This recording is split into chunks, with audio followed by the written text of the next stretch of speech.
పరిశుద్ధ గ్రంథంలో నుండి ద్వితీయోపదేశ కాండం 4వ అధ్యాయము 30వ వచనాన్ని చదువుతూ ఉన్నాను. ద్వితీయోపదేశ కాండం 4వ అధ్యాయము 30వ వచనం. ఈ సంగతులన్నీ నీకు సంభవించిన తరువాత నీకు బాధ కలుగునప్పుడు అంత్యదినములలో నీవు నీ దేవుడైన యెహోవా వైపు తిరిగి ఆయన మాట వినిన ఎడల నీ దేవుడైన యెహోవా కనికరము గల దేవుడు గనుక నిన్ను చెయ్యి విడువడు, నిన్ను నాశనము చేయడు. తాను నీ పితరులతో ప్రమాణము చేసిన నిబంధనను మరచిపోడు. ప్రార్థన చేద్దాం. దయగలిగిన మా తండ్రి, కృపగలిగిన మా యేసయ్య, పరిశుద్ధుడవగు దేవా, మీ పాదములకు స్తోత్రములు వందనాలు చెల్లిస్తున్నాను ప్రభువా. మా నాయన, ఈ ఉపవాస దినములలో మరి యొక్క పర్యాయము మేమందరము చేరి మీ వాక్యమును ధ్యానించుట కొరకు సిద్ధపడుతూ ఉన్నాం. మా ప్రభువా, ఇప్పటి వరకు మీరు మాకు నేర్పిన ప్రతి అంశము కొరకు స్తోత్రము చెల్లిస్తూ ఉన్నాను స్వామి. మా తండ్రి, ఈ దినాన చదివిన వాక్య భాగము కొరకు మీకు స్తోత్రం చెల్లిస్తూ ఉన్నాను. ఈ మాటలను మేమిప్పుడు ధ్యానం చేయబోతుండగా మాతో మీరు మాట్లాడండి ప్రభువా.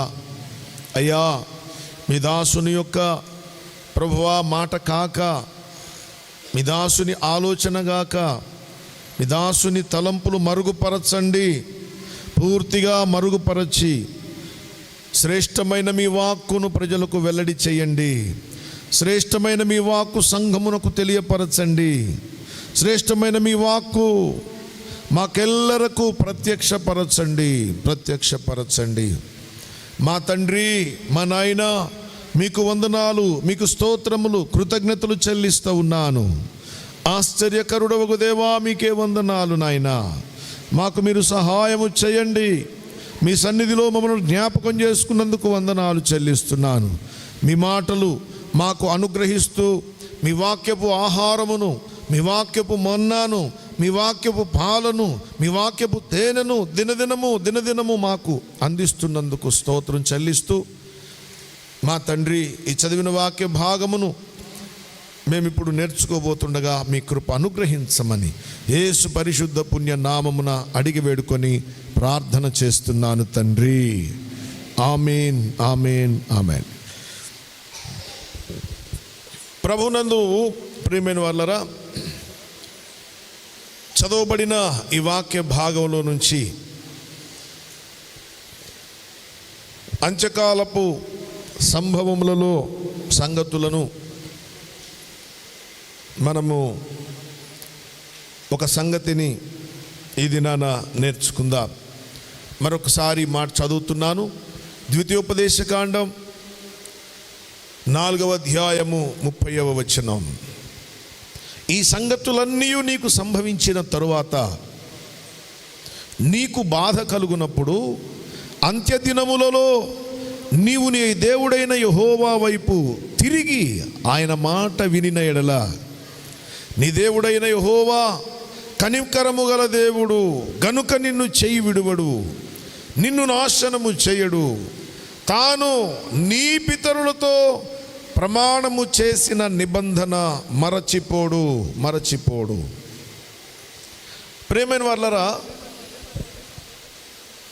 ఈ వాక్య భాగంలో అంత్యదినములలో అనే ఒక మాట, అంత్యదినములలో నీవు నీ దేవుడైన యెహోవా వైపు తిరిగిన ఎడల అనే ఒక మాట మనం ప్రత్యేకించి దృష్టి సారించి చూద్దాం.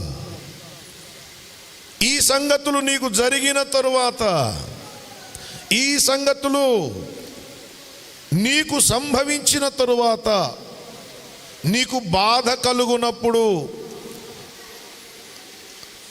అంత్య దినములలో నీ దేవుడైన యెహోవా వైపుకు తిరిగిన ఎడల. దేవుని బిడ్డారా,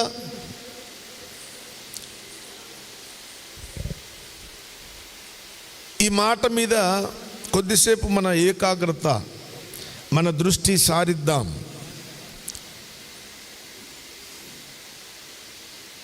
ఈ సంగతులు నీకు సంభవించిన తరువాత అన్నాడు. అంటే ఏమిటా ఆ సంగతులు? ఇశ్రాయేలు ప్రజల కొరకు సంభవించే సంగతులేమిటి? ఈ సంగతులు నీకు సంభవించిన తరువాత అని మాట్లాడారు. ఆ మీదట నీకు బాధ కలుగునప్పుడు, ఇది రెండవ విషయం. ఏదో కొన్ని సంగతులు చెప్పాడు, ఆ సంగతులు అయిపోయిన తరువాత నీకు బాధ కలుగునప్పుడు, నీకు బాధ కలిగినప్పుడు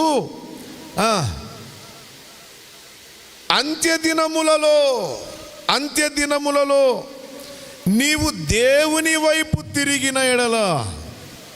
మూడవ విషయం, అంత్యదినములలో నీవు దేవుని వైపు తిరిగిన ఎడల, అది మూడవ విషయం.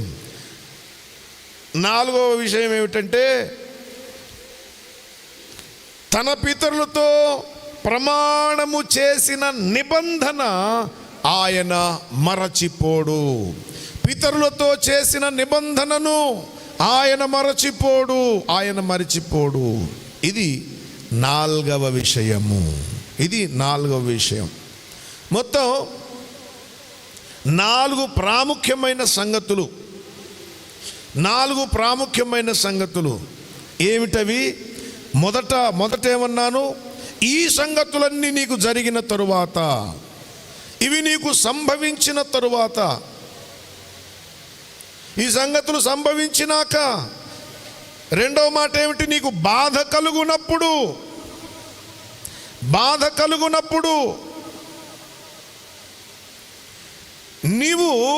నీకు బాధ కలిగినప్పుడు అంత్యదినములలో నీవు ఆయన వైపు తిరిగిన ఎడల.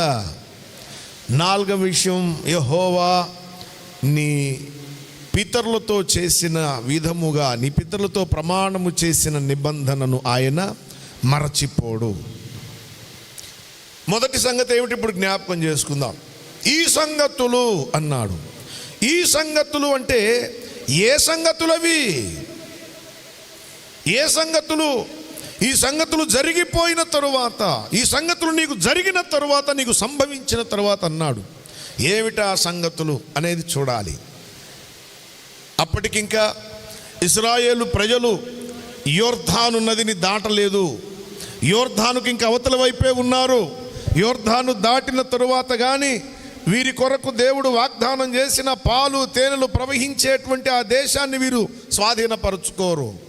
వీరు స్వాధీనపరుచుకోవాల్సిన భూమి, లేక దేవుడు వీరికి అనుగ్రహిస్తాన్న వాగ్దాత భూమి యోర్దానుకు అవతల ఉందా? యోర్దానికి యువతల ఉందా? యోర్దానుకు అవతల ఉంది. ఇంకా వీరు యువతలే ఉన్నారు, యోర్దానికి యువతలే ఉన్నారు. దేవుడు సంగతి జ్ఞాపకం చేస్తున్నాడు. ఏమిటో తెలుసా? వీరికి సంభవించబోయేటటువంటి సంగతులు తెలియపరుస్తున్నారు. ఈ సంగతి అంత్యదినములలో నీకు జరగబోతున్న సంగతి, అంత్యదినములలో నీకు బాధ కలుగునప్పుడు అనే సంగతి. అంత్యదినాల్లో ఇశ్రాయేలు ప్రజలకు బాధ కలిగినప్పుడు, ఆ బాధ కలిగినప్పుడు నీవు ఆయన వైపు మళ్ళు కొన్నిన ఎడల, నీవు ఆయన వైపు తిరిగిన ఎడల, యెహోవా నీ పితరులతో చేసిన నిబంధనను ఆయన జ్ఞాపకమునకు తెచ్చుకుంటాడు. నీ పితరులకు జ్ఞాపకం చేశాడు, నీ పితరులకు ప్రమాణం చేశాడు, ఒక నిబంధన చేశాడు. ఆ నిబంధన ఆయన జ్ఞాపకం చేసుకుంటాడు. ఇది మనం చదివిన మాట. ఇప్పుడు ఈ ద్వితీయోపదేశకాండం 4:30లో ఈ మాట చదివాం. మనం 4:30లో ద్వితీయోపదేశకాండం ఈ మాట చదివాం. అంత్యదినాలు ఎప్పుడు? ఇంకా వీరు వాగ్దాత దేశంలోనికే కాలు పెట్టలేదు, వాగ్దాత దేశంలోనికి వెళ్ళలేదు. ఇంకా ఆ సమయంలో యువతలే మాట్లాడుతూ ఉన్నాడు. ఎందుకు వీరికి బాధ కలుగుతుంది? కొన్ని సంగతులు చెప్పాడు. ముందు ఆ సంగతులు ఏమిటో చెప్తాను చూడండి. ద్వితీయోపదేశకాండం 4వ అధ్యాయము 26వ వచనాన్ని చూడండి. 4:26. మీరు ఈ యొర్దాను దాటి స్వాధీనపరచుకొనబోవు దేశములో ఉండకుండా త్వరలోనే బొత్తిగా నశించిపోవుదురని భూమి ఆకాశముల మీద సాక్షులుగా ఉంచుచున్నాను. భూమి ఆకాశములను మీ మీద సాక్షులుగా ఉంచుచున్నాను. అమ్మో, ఏమిటండి మాట? మీరు ఈ యొర్దాను దాటి స్వాధీనపరచుకొనబోచున్న దేశములో మీరు ఉండకుండా త్వరలోనే బొత్తిగా నశించిపోతారు. వాగ్దాత దేశంలోనికి వెళ్ళారా వాళ్ళు? ఇంకా వెళ్ళలేదు. వెళ్ళక మునిపే దేవుడు వీరితో మాట్లాడుతున్నాడు. ఏమంటున్నాడు తెలుసా? యొర్దాను దాటిపోయిన తరువాత మీరు స్వాధీనపరచుకునేటటువంటి ఆ దేశంలో మీరు ఎక్కువ కాలం ఉండరు. ఆ దేశంలో మీరు ఉండకుండా త్వరలోనే మీరు బొత్తిగా నశించెదరు, బొత్తిగా నశిస్తారు మీరు అన్నాడు. ఆ తరువాత యెహోవా 27వ వచనం కూడా, మరియు యెహోవా జనములలో మిమ్ములను చెదరగొట్టును. ఆగండి. జనములలో యెహోవా మిమ్మును చెదరిగొట్టును. దేవుడు చెదరగొడతాడట వీళ్ళను. యొర్దాను దాటి అవతలకు పోలేదు. యొర్దానులో వీరు పొందబోతున్న స్వాస్థ్యమును పొందలేదు. ఆ పాలు తేళ్లు ప్రవహించే దేశంలోనికి వెళ్ళలేదు. వెళ్ళకుండానే ఏమని మాట్లాడుతున్నాడు తెలుసా? మీరు చెదరగొట్టబడుదురు. యొర్దాను కవతల మీరు స్వాధీనపరచుకొనబోతున్నటువంటి ఆ దేశంలో మీరు ఉండకుండా బొత్తిగా నాశనం అవుతారు. అంతేకాదు, మీరు చెదరగొట్టబడతారు. ఆ తరువాత యెహోవా ఎక్కడికి మిమ్మును తోలివేయునో అక్కడి జనులలో మీరు కొద్ది మందిగా మిగులుతుంటారు. అంటే యెహోవా మిమ్మల్ని ఏం చేస్తాడు? చెదరగొట్టినప్పుడు మీరు ఏదో ఒక దేశంలోనికి చెదిరిపోతారు. చెదిరిపోయినప్పుడు మీరు చెదరగొట్టబడిన ఆ దేశంలో మీరు మైనారిటీ, తక్కువగా ఉంటారు. మీరు బలగం తక్కువే, సంఖ్యాబలం తక్కువే, అన్నీ తక్కువే. మీకు అన్ని విషయాల్లో మీరు తక్కువగా ఉంటారని చెప్పి అక్కడ మీరు దేవతలను పూజిస్తారు. అవి చూడవు, తినవు, వాసన చూడవు. అయితే 29వ వచనం, అక్కడ నుండి నీ దేవుడైన యెహోవాను మీరు వెదకిన ఎడల మీ పూర్ణ హృదయముతో నీ పూర్ణాత్మతో వెదకినప్పుడు ఆయన నీకు ప్రత్యక్షమగును అని చెప్పి ఆ తరువాత మనం చదివిన మూలవాక్యం చెప్తున్నాడు. ఈ సంగతులు నీకు జరిగిన తరువాత, ఈ సంగతులన్నీ నీకు సంభవించిన తరువాత నీకు బాధ కలుగునప్పుడు అంత్య దినములలో నీవు యెహోవా వైపు తిరిగిన ఎడల ఆయన నీ పితరులతో ప్రమాణము చేసిన నిబంధనను ఆయన గుర్తుకు తెచ్చుకుంటాడు, నిన్ను మరచిపోడు. దేవుని బిడ్డలారా, అసలు వీళ్ళు వాగ్దాత దేశంలోకి వెళ్ళిన తరువాత దేవుడు ఇట్లా మాట్లాడతారేంటి? మీరు అక్కడ ఎక్కువ కాలం ఉండరు, బొత్తిగా నశిస్తారు, మీరు చెదరగొట్టబడతారు, చెదిరిపోతారు మీరు అని ఎందుకు చెప్తున్నాడు? ఎందుకంటే ఆయన 25వ వచనంలో మాట తెలియపరిచారండి. మీరు మీ పిల్లలను కని ఆ దేశమందు బహుకాలమందు నివసించిన తరువాత మిమ్మును మీరు పాడు చేసుకొని, ఆయనంతటా ఆయనే వీళ్ళని చెదరగొట్టలేదు, వీరు తమ్మును తామే పాడు చేసుకున్నారు. ఏ స్వరూపము కలిగిన విగ్రహమునైనను చేసి నీ దేవుడైన యెహోవాకు కోపం పుట్టించి ఆయన కన్నుల ఎదుట కీడు చేశారు. ఆయన కన్నుల ఎదుట మీరు కీడు చేశారు. ఆ కీడు గనక జరిగిస్తే చూడండి, మీరు యొర్దాను కవతలు స్వాధీనపరుచుకునే ఆ దేశంలో అడుగుపెట్టినా సరే మిమ్మల్ని అక్కడ బొత్తిగా నేను ఉండనివ్వను.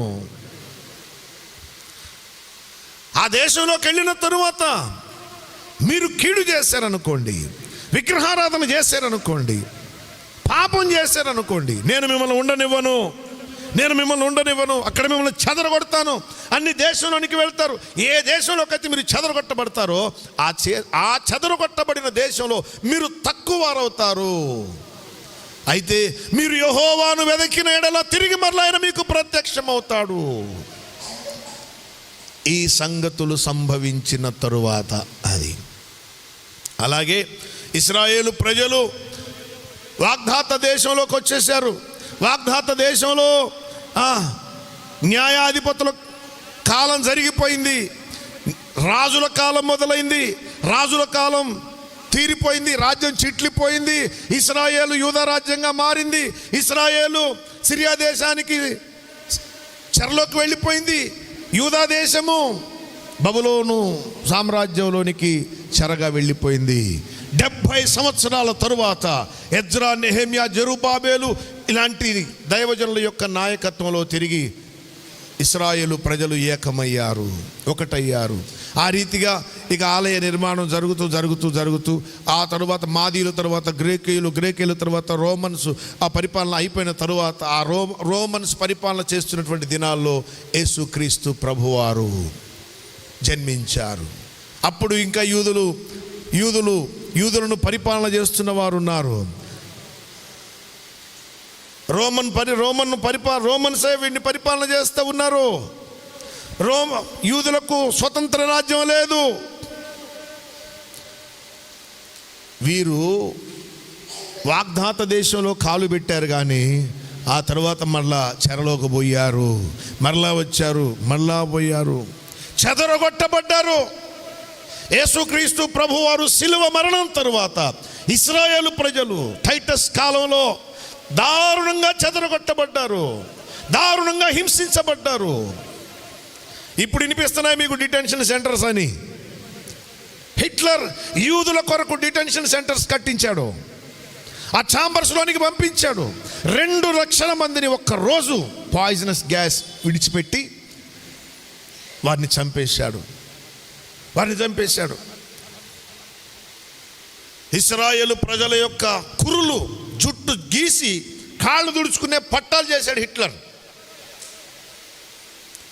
కాళ్ళు దుడుచుకునే పట్టాలు చేశాడు. వాళ్ళ చర్మం తీసి దీపానికి గాలి తగలకుండా పెడతారు చూసారా, అట్లా చేశాడు. అంత దారుణంగా హింసించాడు. దారుణంగా కొంతమందికి స్లో పాయిజన్ ఇచ్చి ఎండిపోయేటట్టు చేశాడు. స్త్రీలేంటి, పురుషులేంటి, దారుణాతి దారుణంగా హింసించబడిన కాలం హిట్లర్ కాలం. అన్ని ప్రాంతాలకు చెదరగొట్టబడ్డారు. 2వ ప్రపంచ యుద్ధం జరిగే సందర్భంలో ఇశ్రాయేలు ప్రజలు, యూదుడు అనేవాడు జపాన్కు విరోధంగా పోగైన వారికి మంచి సలహానిచ్చి ఒక ఉపాయాన్ని చేసి ఒక బాంబును తయారు చేస్తే ఆ బాంబును దాని మీద వేస్తే వీరు గెలిచారు, వారు ఓడిపోయారు. వైజ్మాన్ అనే వ్యక్తి. ఆ తరువాత ఆయన అడిగారు, ఏం కావాలయ్యా నీకు, ఎంత డబ్బు కావాలో కోరుకుంటే ఆయన అందరి ఎదుట కన్నీళ్లు పెట్టుకొని మమ్మలను మా దేశానికి పోనివ్వండి,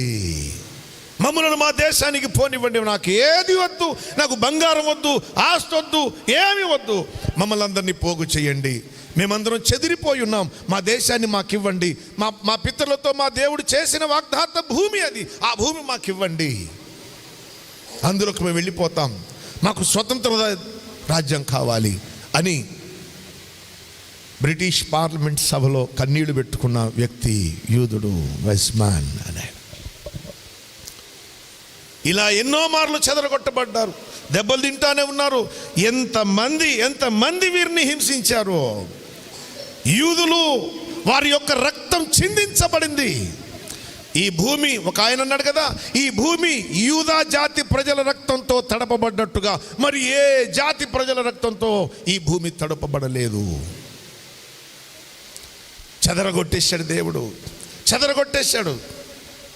చెదరగొట్టిన తరువాత మీ దేవుడైన యెహోవాను మీరు వెదకిన ఎడల ఆయన మీకు ప్రత్యక్షమగును. ఈ సంగతులు మీకు సంభవించిన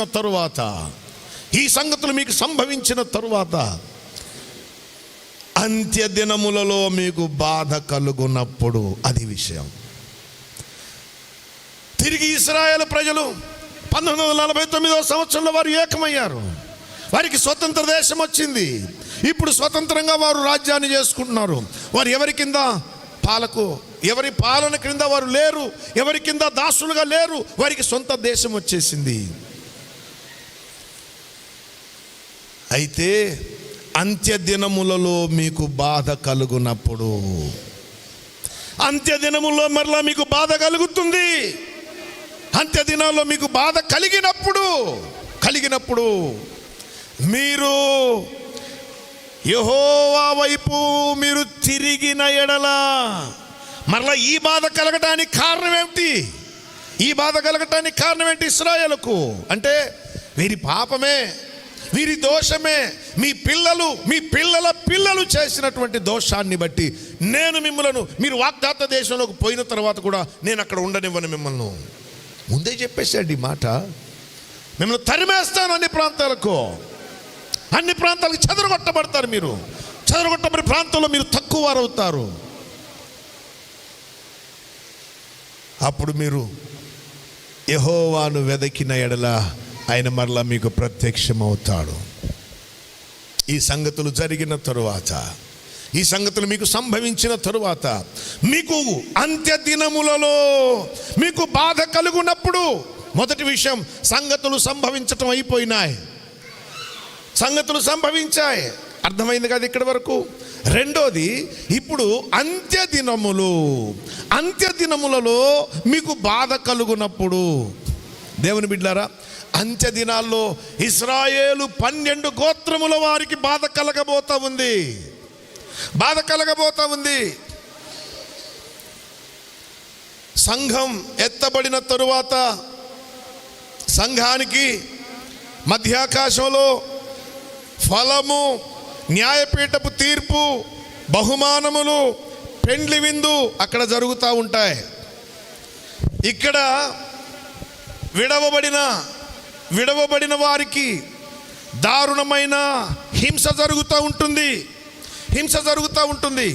ఆ సమయంలో అబద్ధ క్రీస్తు వాడి యొక్క రాజ్యం పతనమవుతుంది. అప్పటిదాకా ఇశ్రాయేలు ప్రజలతో సంధి ఒప్పందం మీద ఉంటారు.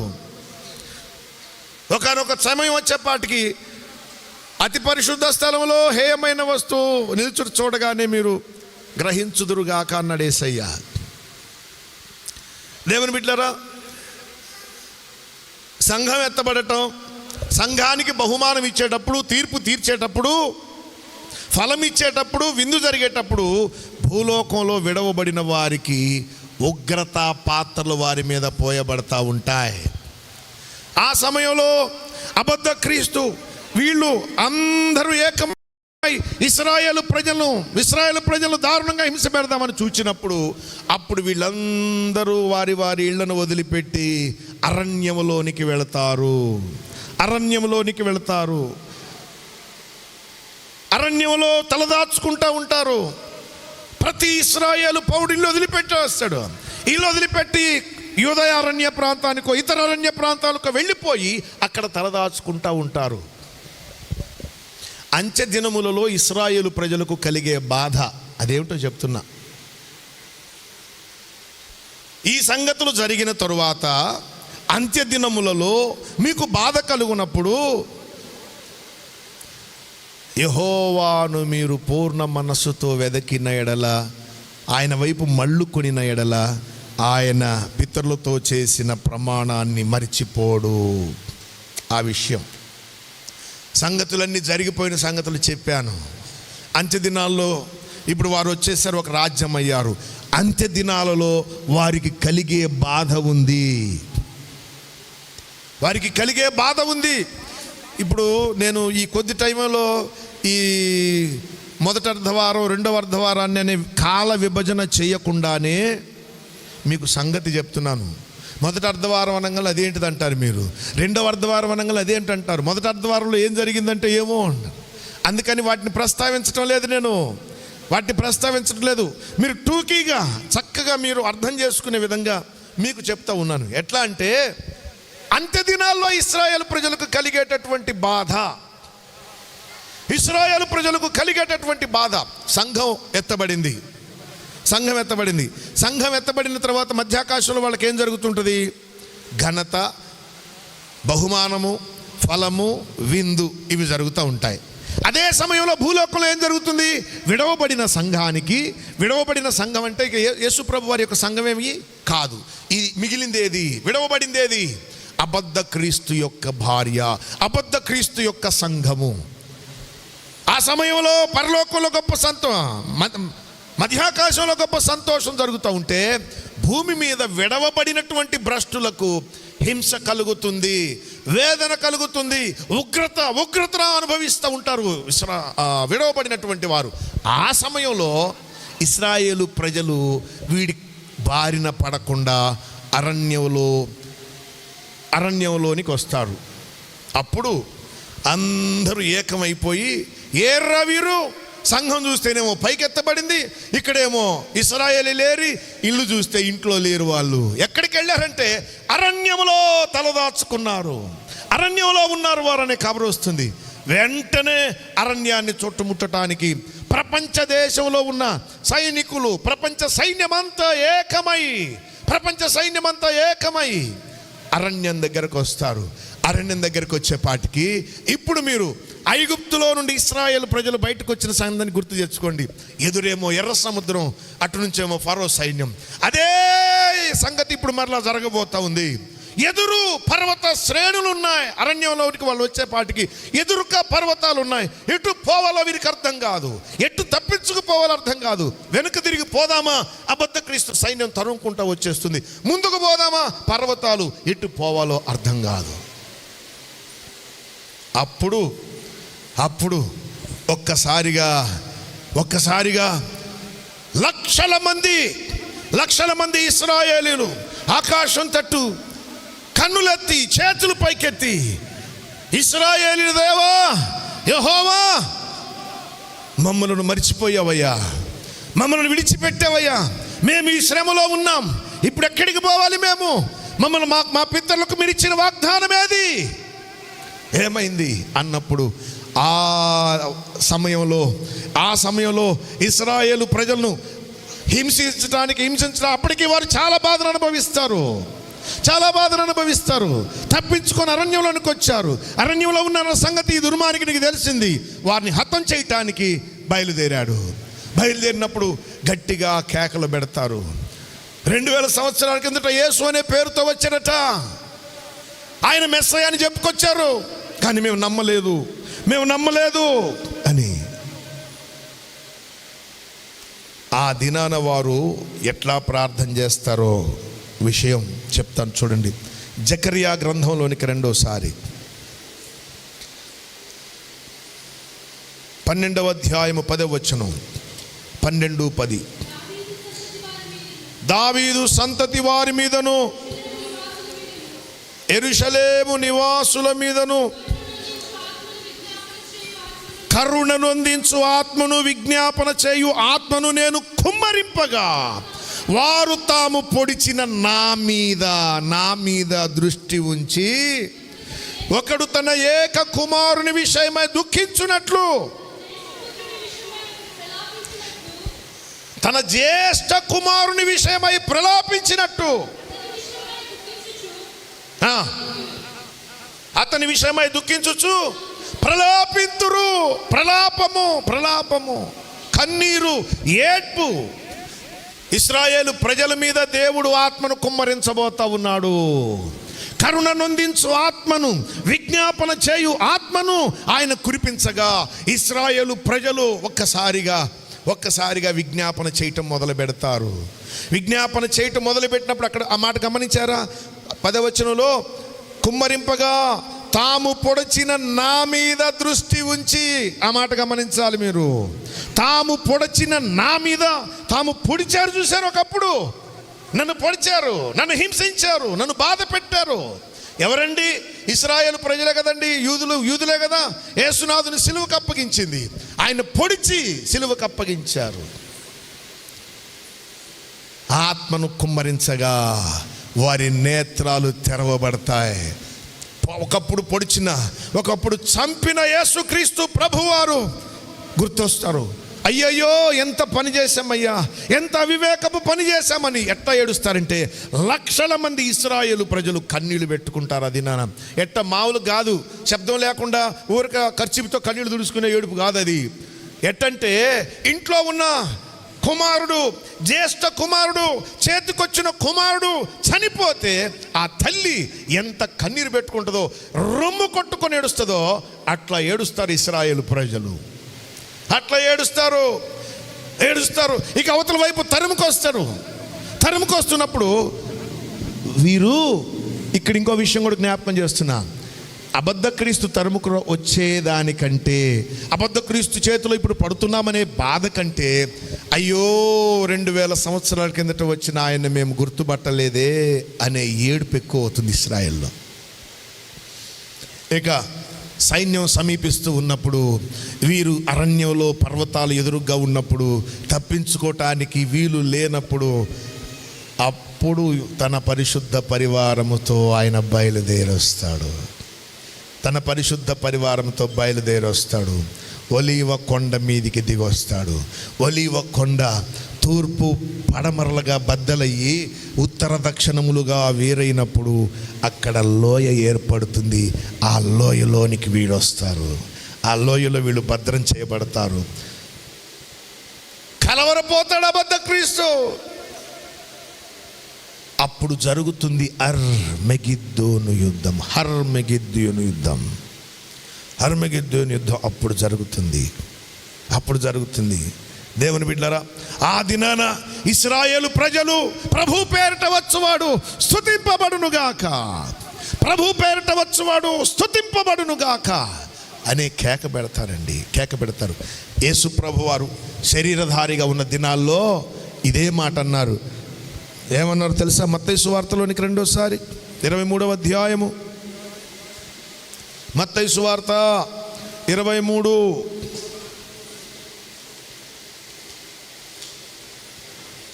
39వ వచనం. ఇది పై వచనం కూడా 38 కూడా. ఇదిగో మీ ఇల్లు మీకు విడవబడి ఉన్నది. ఇది మొదలుకొని ప్రభు పేరిట వచ్చువాడు స్తుతింపబడును కాక అని మీరు చెప్పు వరకు నన్ను చూడరు. బా, ఏం మాట చెప్పిపోయాడు. ఇశ్రాయేలీయులారా, మరలా చెప్తున్నాను నేను, ప్రభు పేరిట వచ్చువాడు స్తుతింపబడును గాక అనే మాట మీరు నన్ను గూర్చి చెప్పేదాకా నేను మీకు కనబడను. ఆ దినాన నెరవేరుతుంది ఆ ప్రవచనం. యేసు ప్రభు వారు చెప్పిన మాట ఆ దినాన్ని నెరవేరుతుంది. ప్రభు పేరిట వచ్చువాడు స్తుతింపబడును గాక అని కేక పెడతారు. ఒకప్పుడు కేక పెడితే ప్రభు పేరిట వచ్చువాడు స్తుతింపబడును గాక అంటే ఆకండి, అరవబాకండి కేకలు పెట్టేశారు. ఇప్పుడు పశ్చాత్తాపంతో ప్రభు పేరిట వచ్చిన ఆయన్ని మేము తృణీకరించాము, ప్రభు పేరిట వచ్చిన ఆయన్ని మేము ద్వేషించాము, ఆయన అంగీకరించలేదు, స్వజనులమైన మేము ఆయన మీద దాడి చేశాం, ప్రభు పేరిట వచ్చేవాడిని మేము తృణీకరించాం, గాయపరిచాం, గేలి చేశాం, అవమానపరిచాం. దేవుని బిడ్డలారా, ఎంతగా అవమానం అంటే మామూలు అవమానం చేశారండి వాళ్ళు.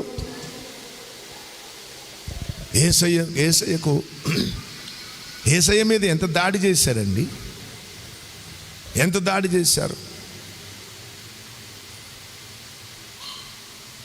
గెత్సెమనే తోటలో నుంచి ఆయన ఈడ్చుకొని పోయి, కెద్రోను వాగు గుండా ఈడ్చుకొని పోయి 6 న్యాయస్థానాలు రాత్రివేళ 6 న్యాయస్థానాలు తిప్పి శిలువ మరణానికి అప్పగించారు ఆయన్ని. దానికి ముందు చెప్పాడు ఆయన, ఇక నేను మీకు కనిపించను. ఎప్పుడు కనిపిస్తానో తెలుసా మీకు? ప్రభు పేరిట వచ్చువాడు స్తుతింపబడును గాక అని ఎప్పుడు చెప్తారో మీరు ఆ రోజు కనపడతాను మీకు అంటే, ఆ రోజు వీరందరూ కేకలు పెడతారు, అయ్యో 2000 సంవత్సరాల కిందట వచ్చిన ఆయన మేము ద్వేషించామే, ఆ ప్రభు పేరిట వచ్చేవాడు స్తుతింపబడును కాకంటే మేము అవమానపరిచామే అని. ఇప్పుడు వారే ప్రభు పేరిట వచ్చేవాడు స్తుతింపబడునుగా కానీ యూదయ లేదా ఇతర అరణ్య ప్రాంతంలో కేకలు పెట్టినప్పుడు యేసు ప్రభువారు బహిరంగంగా అందరికీ కనిపిస్తూ తన భార్యతో, పట్టపురాణిగా చేయబడిన భార్యతో, ఆయన పరిశుద్ధ పరివారంతో, వేవేల పరిశుద్ధులతో ప్రభు దిగి రావటం చూస్తారు.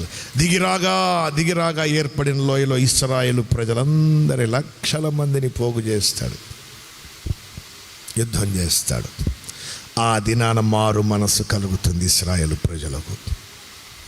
మీరు మళ్ళు కొనిన ఎడల, అంత్య దినములలో మీకు బాధ కలుగునప్పుడు మీరు మారు మనసు పొందిన ఎడల, మీరు నా వైపు మళ్ళు కొనిన ఎడల, నేను నా ప్రమాణాన్ని, మీ పితరులతో చెప్పిన ప్రమాణాన్ని నేను జ్ఞాపకం చేసుకుంటాను. దేవుని బిడ్డలారా, అలాగే జ్ఞాపకం చేసుకున్నాడు. ఒక్కరోజు ఇశ్రాయేలు దేశంలో గొప్ప ఉజ్జీవం ఒక్క కానుపులోనే కొన్ని లక్షల మంది పుట్టారు. ఒక కానుపులో. ఇప్పటిదాకా ట్విన్స్ తెలుసు మనకు, ఒక కానుపులో 3 పుట్టారని తెలుసు, ఒక కానుపులో 4 పుట్టారని తెలుసు. కానీ ఒక కానుపులో లక్షల మంది, ఒక్క గడియలో లక్షల మంది మారు మనసు పొందటం గొప్ప ఉజ్జీవం ఇశ్రాయేలు దేశంలో, ఇశ్రాయేలు ప్రజల మధ్య ఉంటుంది. అప్పుడు తృణీకరించిన వారు దేవుని బిడ్డలారా, చెయ్యెత్తిన వాళ్ళు. ఆ పాటలో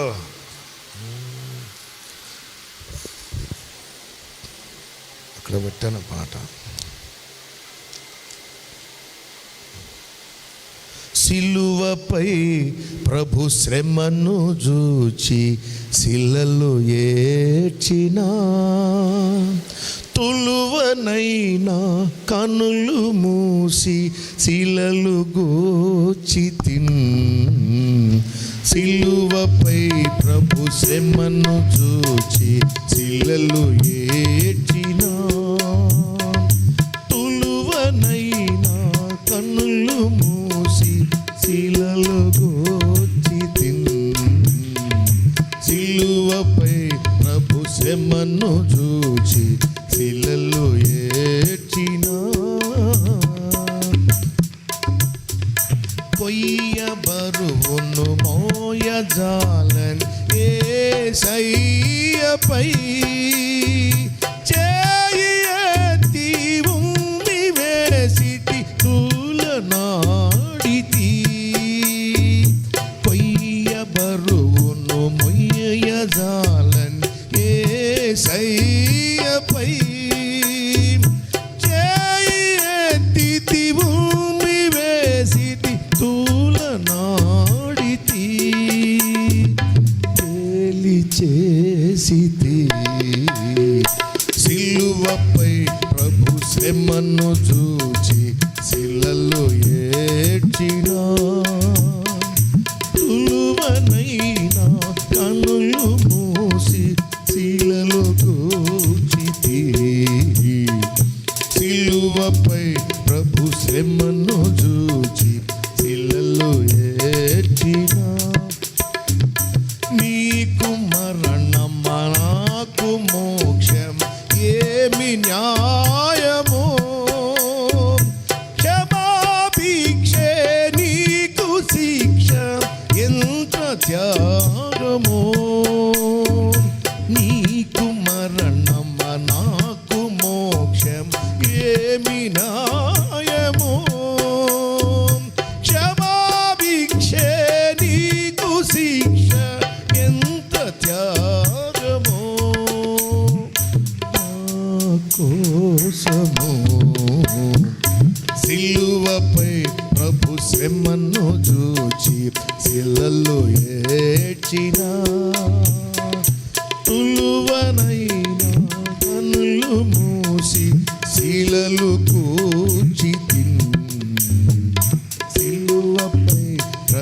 శ్రమను చూచి శిలువలో ఏడ్చిన. దేవుని బిడ్డలారా, చాలా అద్భుతమైన పాట ఇది. అందులో కొయ్య బరువును మొయ్యజాలని యేసయ్యపై చెయ్యి ఎత్తి తిరిగి.